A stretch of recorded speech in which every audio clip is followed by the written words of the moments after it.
Ya Arhamar Rahimin.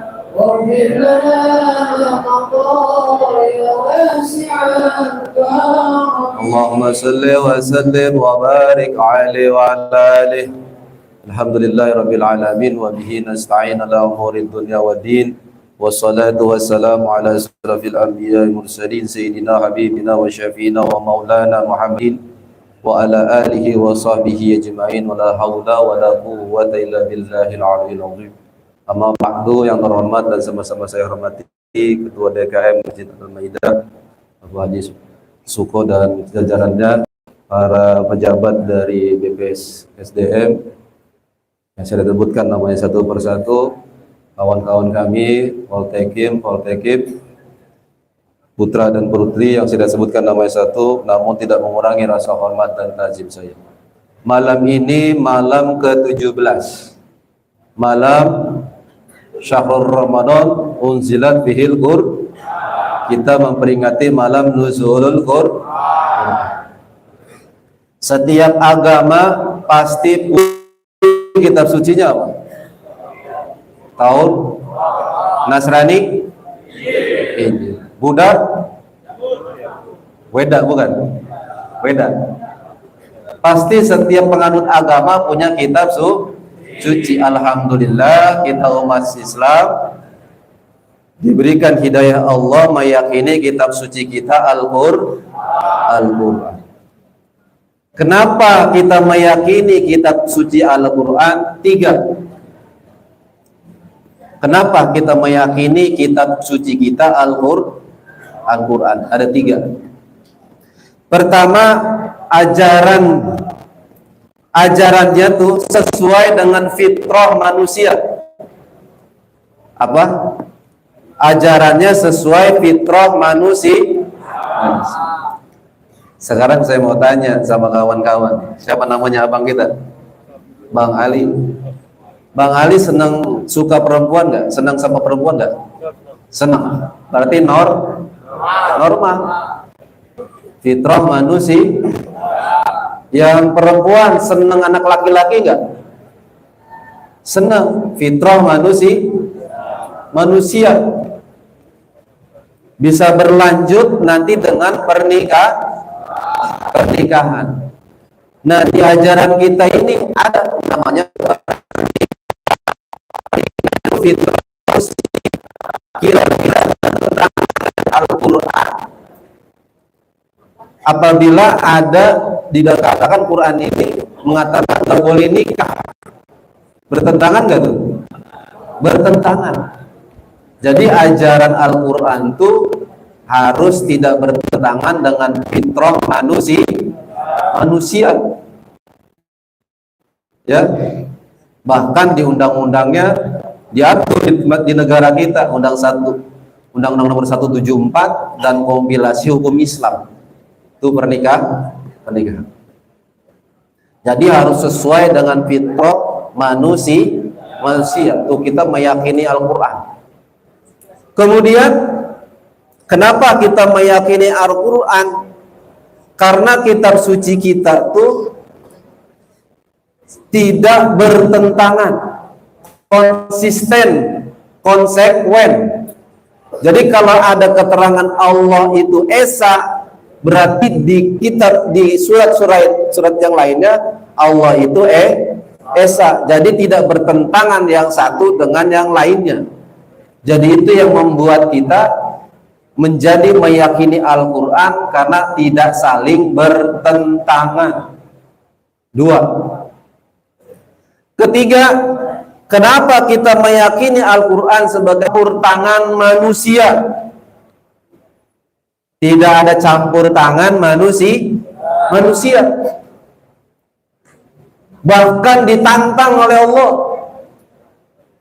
Ditantang sama Allah. Kata Allah, fa'tu bi suratihi min mislihi. Maka buatlah semisal surat yang ada. Ditantang kita, suruh bikin surat. Dulu ada namanya Musailamah Al-Kadzdzab. Musailamatul Kadzdzab. Dia mau nyamain dengan surat Al-Fil. Dia bilang begini nih syairnya.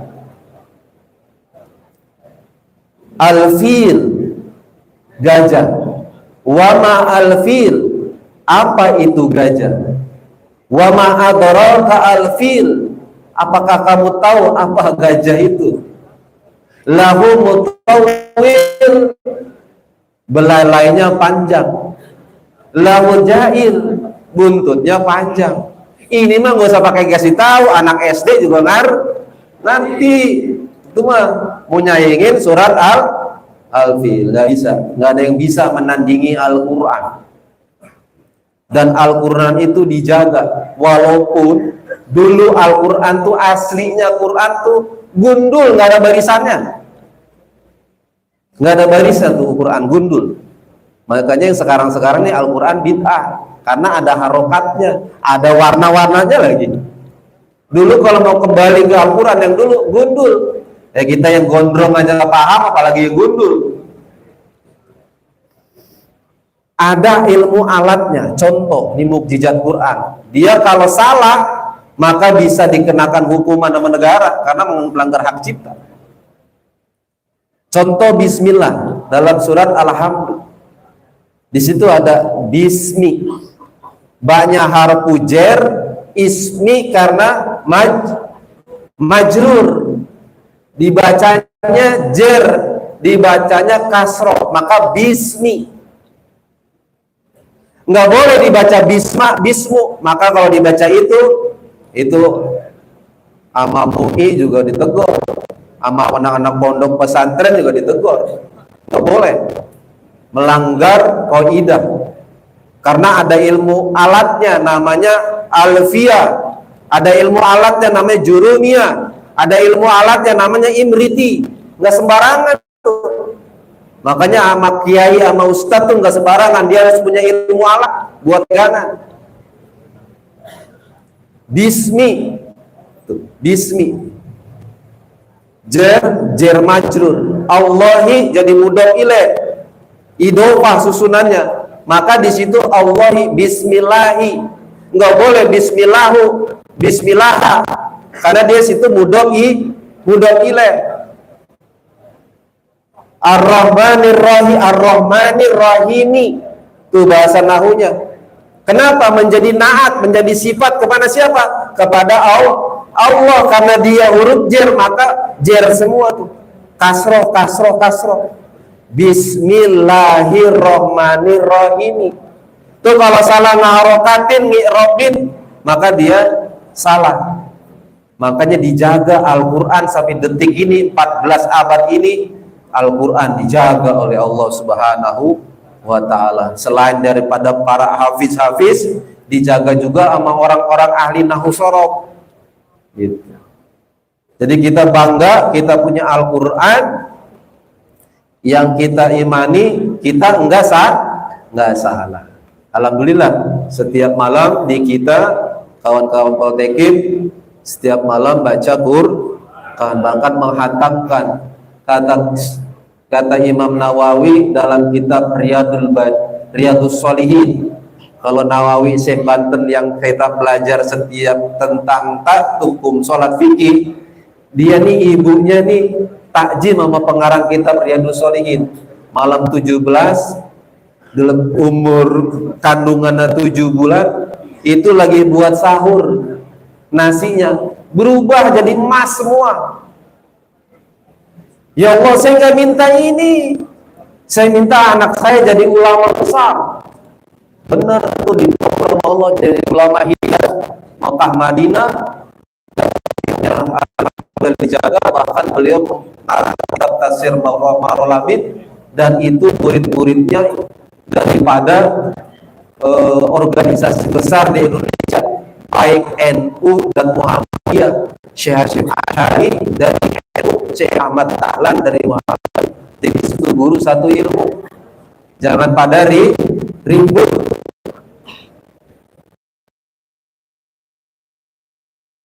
Itu sholihin, hadis dari baginda Nabi sallallahu alaihi wasallam, "Qama astama qaumun fi baiti min buyutillah kitaballahi wa rasuluhu bainahuma illa nazalat alaihim sakinah wa ghaisahur rahmah wa khafat malaika wa dzakarallahu fi ma'indah. Jadi kita baca Quran rame-rame, Allah akan turunkan rahmat, dikelilingin sama malaikat, dibanggain sama Allah di para malaikatnya.